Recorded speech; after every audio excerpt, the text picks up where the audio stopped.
Hello दोस्तों, नमस्कार। आज मैं सुनाने जा रही हूँ दसवां माता की 10वीं कहानी। पौराणिक कथा के अनुसार एक समय की बात है। एक राजा था। जब नाई उनके बाल काटने आया तो उस राजा को बताया कि वह बहुत ही सुंदर कन्या है। उस कन्या को दशा माता का इष्ट था। वह पीपल के प्रतिदिन पूजा करती थी। दशा माता की कहानियाँ सुनती थी। दशा माता ने सोचा कि मेरा नियम से रखने वाली की शादी अच्छी जगह होनी चाहिए। तो फिर राजा ने नाई से कहा कि नाई,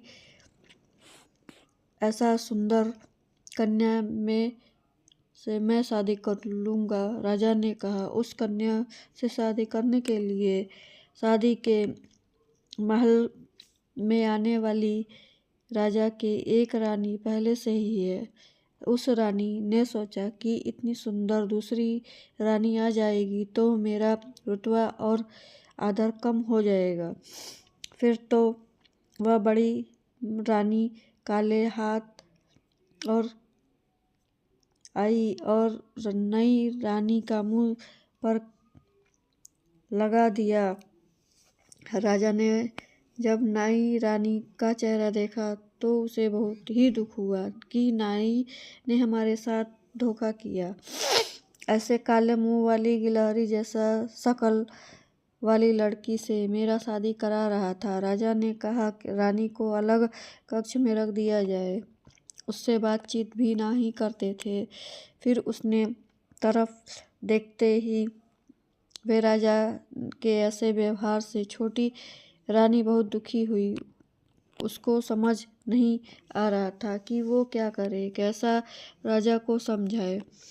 फिर कुछ समय पश्चात उसने अपने पीहर खबर भेजी कि मेरे 4 रंग की पोशाक, वैसी ही चौपट और झूले की रस्सी भेजना।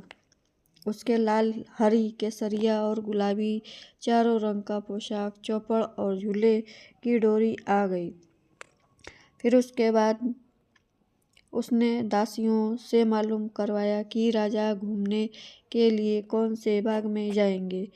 उसने पता लगाया कि राजा आज गुलाब बाग के घूमने जाएंगे। उसने गुलाबी रंग की पोशाक पहन लिया और 16 श्रृंगार करके अच्छे अच्छे जेवर पहन लिए और फिर वह गुलाबी चौपट और गुलाबी रस्सी लेकर गुलाब के बाग में राजा के आने से पहले वहां पहुंच गई। बाग में बहुत सुंदर और उनके गुलाबी चौपट बिछा दिया और पास ही झूला लगा दिया था झूलने के लिए।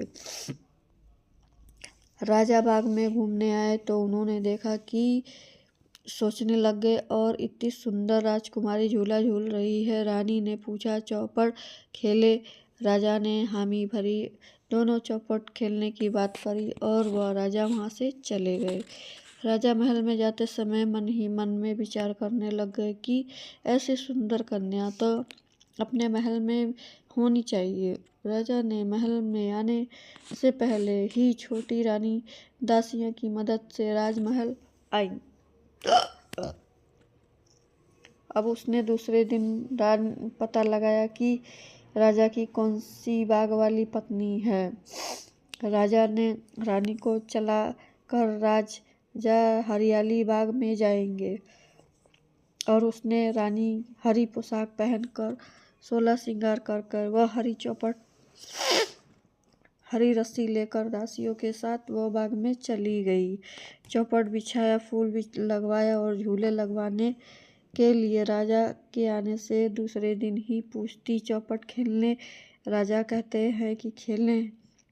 तीसरे दिन वह लाल गुलाबी बाग में चली गई। वह लाल पोशाक पहनकर वहां से लाल रस्सी लेकर और चली गई और चौथे दिन केसरिया पोशाक पहनकर चौपट, रस्सी और लेकर केसरिया बाग में चली गई।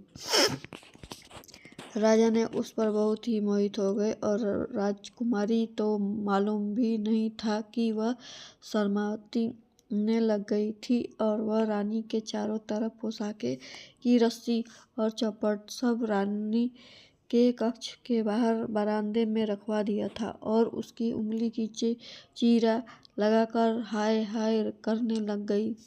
राजा को तो यह पहन से ही नींद आ रही थी। वह राजा हाय हाय कर रही थी। उन्होंने